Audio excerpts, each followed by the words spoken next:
Yes, people. Welcome back to the finished article. It's your boy Shazad and Shazad. We're here live from the same room. We've got some co-hosts coming on with us.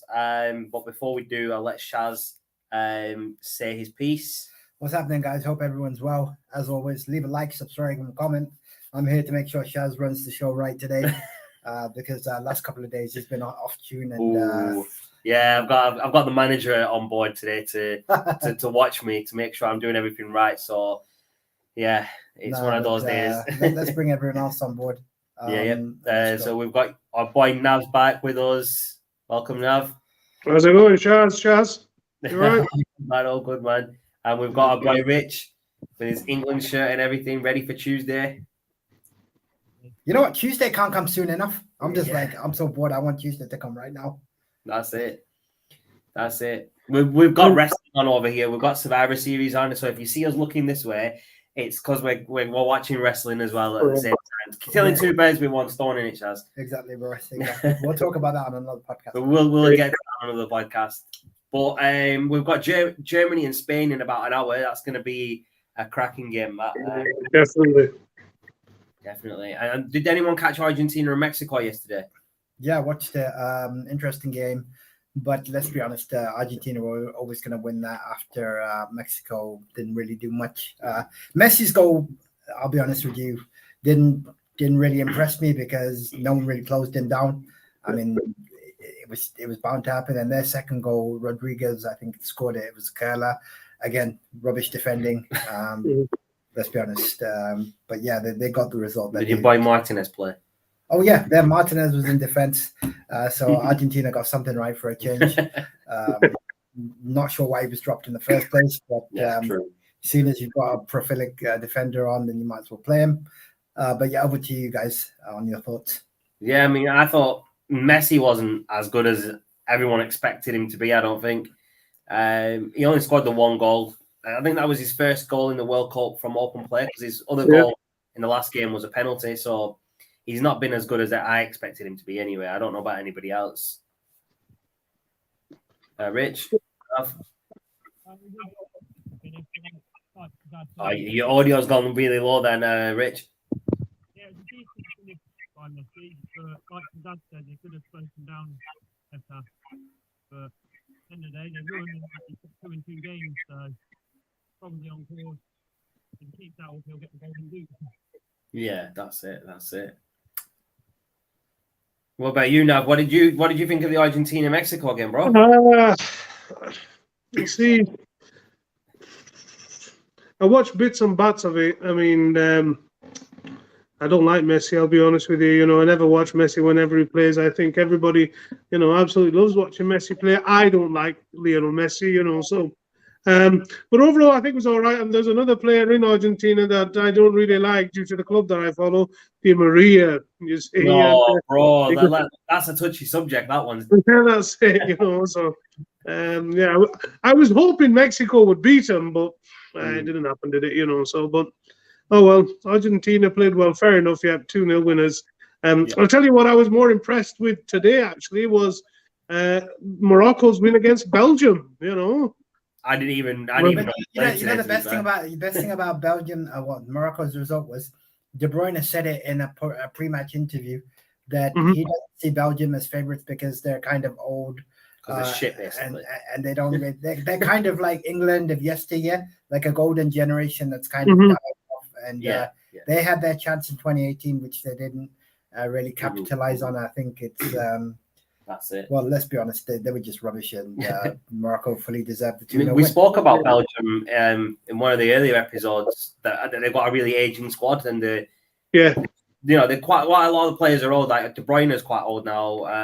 Lukaku's just Lukaku in it. He'll have a good game here and there if he's lucky. I don't even know who else plays for him. You've got Hazard, who hasn't played well since he left Chelsea. You know what I mean? There's other players as well. I can't even. The only person I think Belgium that is a good player still is their goalkeeper. Of course, they've got Vertonghen and they've got Alderweireld, centre back. I think they're probably as old as me, and they shouldn't be playing football when they're as old as me. They should be That's a whole one. This shouldn't be there. This shouldn't be in the World Cup anyway. That's it. Yeah, no, you're right. I mean, I think. But it goes to show, if they've got an aging squad, it just means that the younger talent's not good enough for the World Cup. Yeah. So it just means that they've not got that youth system or the academy players through, or they might have, and these older players just don't want to step away. They want to relive their glory years. Well, that's it. Yeah. I think they're done. For me, I think Belgium. They labored against Canada. Canada were unlucky not to win.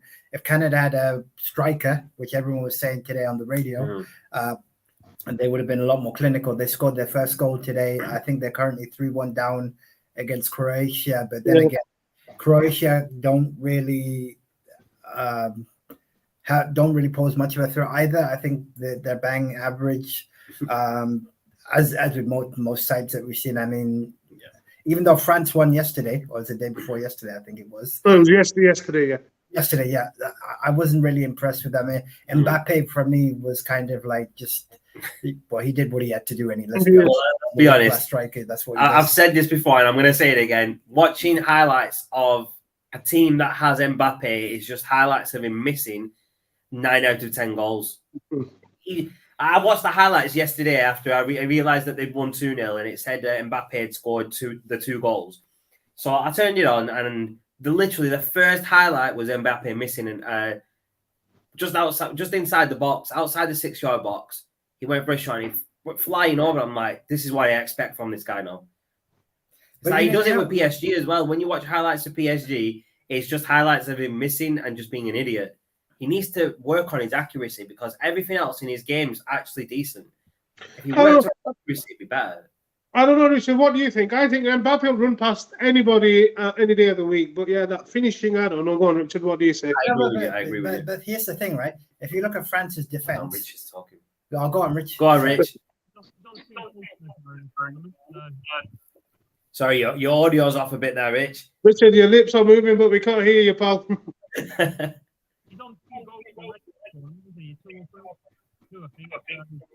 He's doing all right. He's not missing a lot of chances, but he's scoring as many as anyone else. So. Nah, but the thing is, like, he could have scored maybe 4 or 5 goals, but he only scored 2. Like the other ones weren't actually, they weren't hard for him to score. It was just his accuracy was way off. If he works on his accuracy, he will score more goals because of his speed. He like Nav said, he can fly past literally anybody right now. Yeah. Player in the game. Just when he gets one-on-one with the keeper, it's 50-50 right now whether he scores or not because of his accuracy. But if he works on the accuracy and he's just going to be able to score more goals and he's just going to be a all-round better player. If you ask me. Shaz, one thing you got to realize, and I think most people will pick up on this, is France's defense is very susceptible to conceding. So let's be honest. Yes, they will score because Mbappe does what he does. Yeah. But you can literally, if you go at them hard, I think you can literally outscore them. I mean, yes, you can't stop him scoring. What you can do is create enough chances so you don't have to worry about how he scores. Yeah, no, that's true. It's true. At the end of the Croatia game at the moment, Croatia 3-1 turned the game round. That first half, Canada were impressive. Lovely header to their goal after a minute. And one of the better teams I've watched this World Cup. They're going out after 2 games. Yeah, no, I get that. So, sorry, did you say Canada? Canada. It is a bit hard to hear what you're saying, bro. That's why I'm just double checking. I think they're playing right now. Yeah, 3-1 down. They're on their way out, but they've really given a good. Yeah. I think if Canada lose today, they won't be able to qualify, will they, for the round of 16? And that's the thing. Tournament. I think Qatar are out as well because they lost as well the other day, didn't they? Yeah. They've lost 2 out of 2, so they won't be able to qualify either. And did Saudi win yesterday? No, Saudi lost. Saudi lost as well, so they're probably out as well. Well, no. Saudi actually, no, they beat Argentina. Yeah, they beat Argentina, the Saudis. So they've got a chance. If they win their next game, they could come first or second in their group. So that'll be a shock if they get through. That wouldn't be expected. No, but I think Saudi did well. They had a penalty that they missed. I think it was a pretty poor penalty, but they got back into it. But I think Poland had a bit too much for them at the end. Sometimes these quality sides do find a way to win. Unlike England, who struggled to break down the US on Friday. Well, let's talk a little bit about the England game, because I think that's what we're all waiting for, isn't it? Let's talk about this, right? Because Southgate had literally the same squad that he played against Iran. Now, I think I said this to you, Shaz, or I might have said it to someone else, because I've talked a lot about this game with other people. That watching England play against Iran and then watching England play against America, it felt like I was watching two completely different teams play. Like, we played so well against Iran and we scored 6 goals, but then we played completely different and didn't score a single goal. And I'll be honest with you, we were lucky that we drew that game. America should have beat us because they had some good chances. Yeah, I think that was America's World Cup final, if I'm being honest. Let's be honest, they wanted it more. They just didn't get the job done. And but as the adage old saying goes in tournaments, you don't want to peak too early. So yes, rubbish, but I can't really see Wales doing much on Tuesday. Well, you never know if Wales come out swinging and beat us, Wales can qualify. No, they have to win by 4, and I don't think Wales. Well, this is England. You never know. That England defense is very, very dodgy at times, especially if Harry Maguire's in it. I don't know. Harry Maguire had a good game against the Americans. I think he had a fairly decent game. I will be honest with you. He did have a good game, Rav. But I read comments online that people kept saying he was man of the match, and I did. Headed away quite a few of those dangerous crosses, you know. And he actually had a really good game, and it's very surprising because he never does it for United. Yeah, well, and I've said this as well before, that the Harry Maguire that plays for England and the Harry Maguire that plays for United feel like they're two different players as well.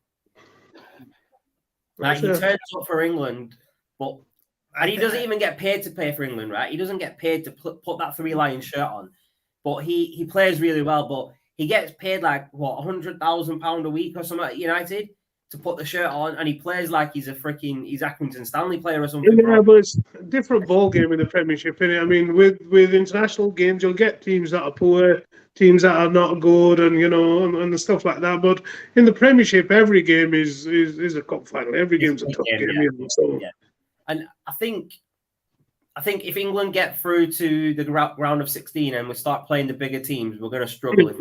If we carry on playing the way we did against America, against the bigger teams, we'll get beat, because Brazil, Portugal, even France, Argentina, those type of teams, they'll break us down too quickly and score. Yeah, I agree.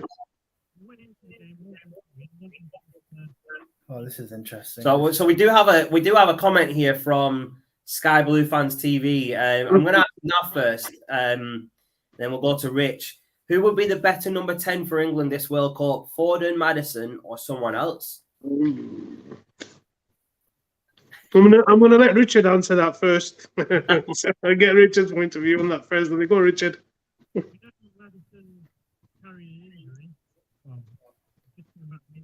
Sorry, buddy, your audio's out again. I'm really sorry, man.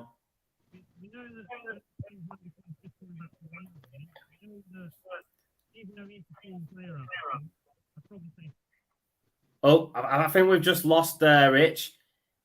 We've just lost Rich. So we'll go to you now, but we'll bring him back on in a minute. Right, I don't know. I'm going to say, come on. I like Foden. You see, I'm going to say Foden. Foden would be a good shout. Hello.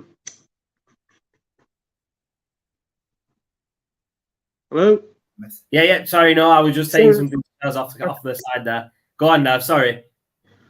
No, I was saying, I think best number 10, was it? Can you bring that question up again? I think Phil Foden, I think, would be my shout. Yeah, Foden, Maddison, or someone else for number 10. Who would be better for England right now?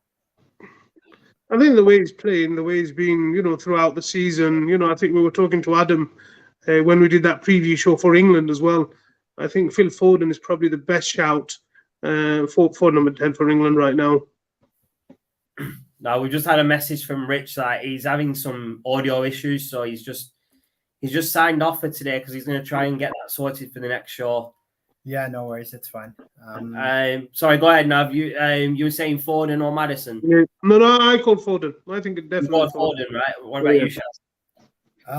Yeah, I have to go with Foden. I think for me, he should have played against the US. Yeah.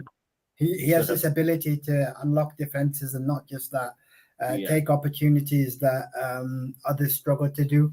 Yeah. And I think he's done that quite well for Man City. As much as we hate saying it, Maddison, I think will come good, but I don't think they're going to pick him because he's been too injured recently. No, I get that. I mean, out of the two names that we've got there, I'd probably go with Maddison, and not just because Foden plays for City, but I think Maddison's a better number 10. He creates more. He creates more chances. He has more key passes, and I think at Leicester he's been a standout player. I'm quite surprised he's not gone to a bigger club right now, but come summer he might end up at a bigger club, and we'll probably see more from him. I'm hoping he doesn't turn into a Jack Grealish. We do have another comment from Darren just popping up here. I'm surprised Tielemans can't get into the Belgium team again. The old guard that don't want the younger talent to come through at Belgium. I think they just want to carry on playing as long as they can, which is hindering Belgium's chances of winning any trophies because they're not really that good of a team right now, especially with the aging players. Yeah, I mean, I think what I take from all of this is that Foden, okay, in the first game he came on as a sub, fair enough. The second game for me, I think he should have started. But part of the reason why I think he should have started is that I understand that you don't change your winning combination, but as we all know, it's the same in the Premiership. There are certain oppositions whereby they're just going to man up and stick everyone behind the ball. US is basically, like I said, it was their final. So we've not beaten them in a World Cup. 1950 lost to them 1-0. 2010 drew 1-1, and on Friday, obviously 0-0. So what it shows is that they were up for the fight. I think England, basically, you got to be a bit smarter about the way you tackle some of these oppositions. Unfortunately, not 6-0 every time.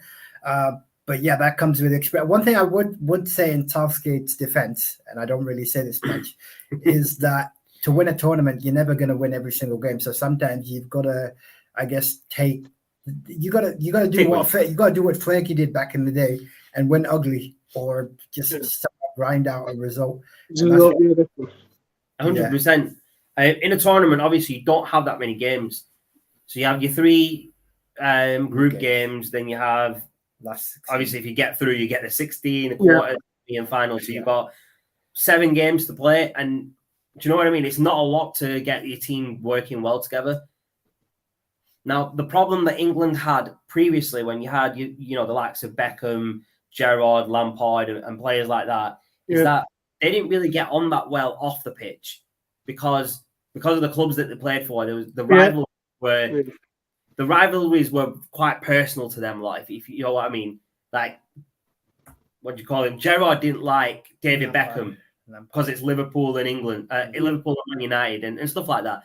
But these younger players, if you see them outside of football, Mason Mount and Declan Rice are best friends outside of football, and they have been since they were younger. And then you've got people like Trent and like Rashford and these type of players that they hang around with each other outside of football, which gives them a team bonding, if you know what I mean. And that makes England a bit better. One thing I will add to this is, have you ever played FIFA where you play the fantasy football online and you combinations and you've got to get your left back and your right? That's basically what England was like in the 90s. She had all this world-class talent, but every time we were trying to fit them into a team, and Gerrard said this best, if you'd have played a diamond in that system, it would work. But they were playing a rigid 4-4-2. So, if you're playing 4-4-2 and you can't get the best out of your talent anyway. And like I said, rivalries are one thing, but they didn't come together unity for the national. If you look at Brazil, for example, Brazil love playing World Cups. So they know when they turn up to a tournament what they need to do. It's the problem. It's in their DNA to win it. So what these other sides need to learn, like England and some of the Argentinas, for example, you're never gonna have a perfect tournament, but you kind of need to a moment of magic. Yeah, no, you do, and that's the thing. Like the team that Southgate played, they didn't create as much chances as they could have done, and I think if you put Rashford on earlier, Rashford may have scored because when he came on, he had that one good chance that didn't go. But if he had longer, he probably would have created more and scored. And then he should have put Phil Foden on. And the one thing I don't understand is why did he put Jordan Henderson on? You're 0-0, you're in the second half, and you're trying to win a game, and you put Jordan Henderson on. I'll tell you why. So here's my take on it. Basically, the England midfield lacked leadership. That's it. That's what I was going to say. Yeah, as well. Well, unfortunately, I wouldn't have picked Henderson as the person that you played. Yeah. But unfortunately, because you had him on the bench, you kind of needed him to come and say, "Listen, guys, man up and take the game to these guys." Because it was men against boys before Henderson came on, and he was kind of like saying, "Guys, get stuck in," which is hard to believe considering you've got world class talent there. Yeah. Another point that I wanted to say, and I know he's not in the squad, is that Jadon Sancho would have done well. We spoke about so this. I know he's had a bit of a poor struggle, but this is his bread and butter: getting assists, running around, running at players. That's what we so you know what? One of my takes is sometimes I get so frustrated with the passing. Just take a random shot. Just take a speculative shot. It might go. Yeah, that's it. It's like we're trying to pass the ball into the back of net sometimes. Harry Kane, listen, bro, take a seat, relax. Harry Kane thought he was freaking Ronaldo in that game. On that left side, he was dribbling the ball through, got past the player, and then almost tripped her over his own foot because he doesn't know what he's doing. That's it, yeah. We do have some comments from Darren. What's this one? What's Rich saying? Well, can't hear him. I know he was having audio issues, Darren, and he couldn't stay on because we couldn't hear him. So he said he'll be back on. He's going to try and get the audio issues sorted out. So I do apologize for that, everyone.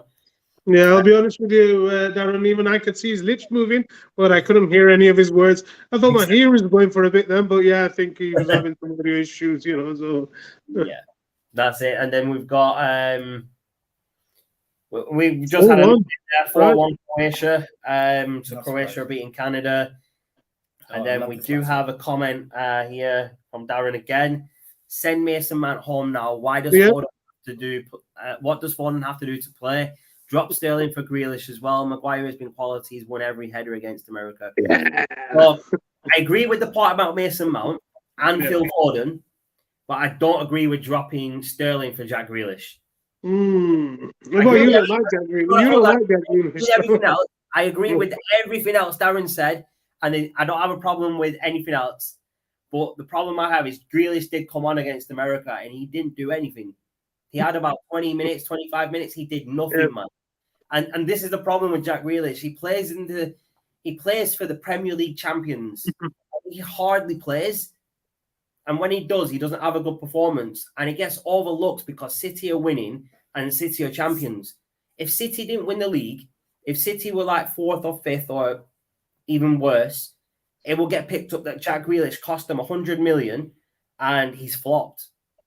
And no one talks about the fact that he costs so much and he does nothing. And that's where I have the problem is that Jack Grealish, I don't think he's a bad player. I just don't think he's good enough for right now. He's not good enough for the England squad. And I don't think he'll get into the City squad either because City have a lot of better players in him. So here's my take on this. So yes, I agree that Mount shouldn't play. For me, Sterling hasn't done anything either. I'd play someone else. Okay, if it's not Grealish, fair enough. If it's not Jack Grealish or Sterling, why not put Rashford on? Yeah, so something has to change. You got to mix it up a bit. And if you've got a squad of 26, for me against Wales, I'd go out all pace. Oh yeah, literally rip them apart because Bellingham, Rashford, Kane. Foden, You know what? One thing I'll say about Kane is keep him for the knockouts because anything can happen there. Fair enough. Yeah. He's not had the game. Don't burn him out against Wales because they're not going to qualify anyway. Let's be honest, it's not happening. And save him for the big games because he'll raise up. He's not going to win Golden Boot. That much is for sure. If he wanted to, he would have got enough goals by now. But yeah, I mean, I think just a bit more of an improved performance. I think Southgate knows what the issues are. I think reality is that sometimes people can jump to conclusions a bit too quickly. I mean, 0-0 on a Friday night isn't gonna make anyone jump up and be like, yeah, that's awesome. But you live and learn, I guess. It could be worse. You could lose to Japan, like Germany did. Well, it has credit where credit is due, though. However, I think the American midfield was quite solid, especially that what's that kid that plays for Juventus, McKennie. I think he was really good. McKennie, yeah. The one who had the colour in his hair. Yeah. He had a couple of chances to score as well, and so did Paul. Yeah, he wasted a great chance, didn't he? Before there, I think he was. He hit the ball. I thought that was in there. I thought that was in that shot. And that Tyler Adams, I think, had a fairly decent game. Made some, good interceptions, and I think it was that midfield that controlled the game. I think that's the reason, Shaz, where you said Jordan Henderson then came on. I think England needed something, concrete in that midfield. In the fact that that trio of midfield for the Americans were kind of running outplayed in midfield by America, and that's a problem. If we want to be considered favourites or something, we've got to be beating teams like this easily. We can't get overrun by the USA in midfield, man. Yeah. But saying that, I mean, I don't know why they took Bellingham off. I think Bellingham was having a decent game, and I think linking with Rashford and maybe putting Foden on, them three would have created chaos running forward.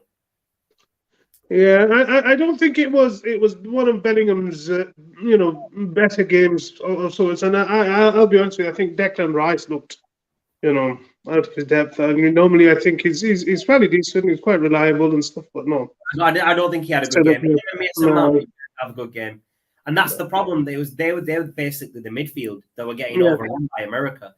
Oh yeah, and I get why he took. I get why he put Jordan Henderson on to help them out, but it was a bit too late to put him on. Yeah. Because towards the end of the game, I get he put him on to obviously help out in that midfield battle, but then he should have put someone else on like Foden to push forward as well, along with Rashford. Yeah. Mm-hmm. And then maybe we were created more towards the end. Yeah, definitely. Definitely, man. Definitely. So, I mean, before we do wrap up, we'll just have a quick talk about the England and Wales game, because we're not going to be doing another show now until maybe after that game on Tuesday. Yeah. So I'll hand it over to Shaz and Nav to give their thoughts on England versus Wales, and then I'll give mine on it, and then we'll wrap up at this point. I'll basically jump in. I think like I kind of started it. Wales, I think England will have too much for them. Yes, maybe some of my fantasy predictions of 6-1, 7-0. I think I probably need to taper that down a bit more. Probably something like a 2-0, but I can't really see Wales posing too much of a threat. Do you not see Wales scoring against England? No, because Bale will want to be playing golf. And Ramsey's injured. He needs to be an A&E. Okay, yes, they might, but let's be honest. I'm going to 2-0 England win, and see for the last 16. So would you go with the same squad? No, that we had against America or Iran? I'm telling you right now. You play Rashford, you play Foden, and you literally drop Kane. That's what you got to do. I agree. Yes, Kane. I'm dropping Kane right now. I'm calling it right now. So Harry Kane is Southgate's golden boy. He's never going to drop him. He's never going to drop him. What's he going to do against Wales? He ain't going to do anything. He's not going to drop him, though, Shaz. He's his golden boy. Just like Mason Mount is his golden boy. He's not going to drop him. What we need to do is we need to get this podcast, tweet it over to Southgate and tell him, listen, we need Rashford starting. We don't want Harry Kane starting. We want Rashford starting. We want Rashford, we want Foden, we want Bellingham. Yeah. We want all the young guns with the speed, man. Because, let's be honest, all Wales have is Gareth Bale with his speed, and then they've got Daniel James, who's all right. I mean, he wasn't good enough to play at United, and we can see that. But he's still a decent player. He's still got that pace, but again, I think he's similar to Mbappe, where his accuracy isn't good enough. Yeah, just that final product is not there. It's not there at all with somebody like Daniel James. Daniel James and Mbappe, I don't know if I can make that as a no. I'm not saying player. I'm just saying that both their accuracies are off. Oh wow, Daniel! In that sense, that they're both the same, that they both have shit accuracy. Do you guys remember Nicolas Anelka? Oh yes. We used to call him La Soak. I think that's what Mbappe's nickname is actually. One minute he's happy, he's on it, and next minute he's like, I can't be bothered. I mean, we mentioned it before. I don't know if you've seen the video now where PSG are running forward, and I think Neymar has the ball, and Mbappe passes it to Neymar, and he's expecting it back. He doesn't get it back, and everybody else is running forward, but Mbappe stops running, just walks back because he doesn't get the ball. No, I've not seen that. When the play carries on, it gets into the 6-yard box, and there's no one there because Mbappe decided he didn't want to. But if he was there, he would have scored that goal. And that's his problem. He's very entitled. He wants everyone to keep passing him the ball because he thinks he's a star player.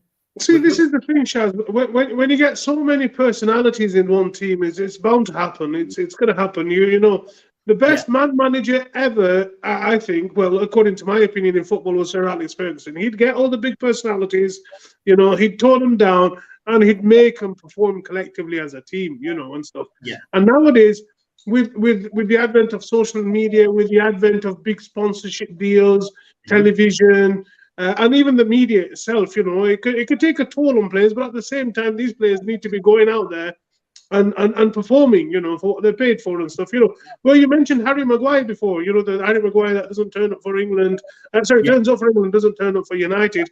I mean, Harry Maguire takes a lot of shit from the press as well, fans, you know, so. I'll be honest with you, I give him loads of stick, me. There you go. I'll be honest with you, I'll put my hands up. I'm one of those people that give him, I don't tag him on Twitter and give him, you know, abuse or anything like that because I don't think people should do that.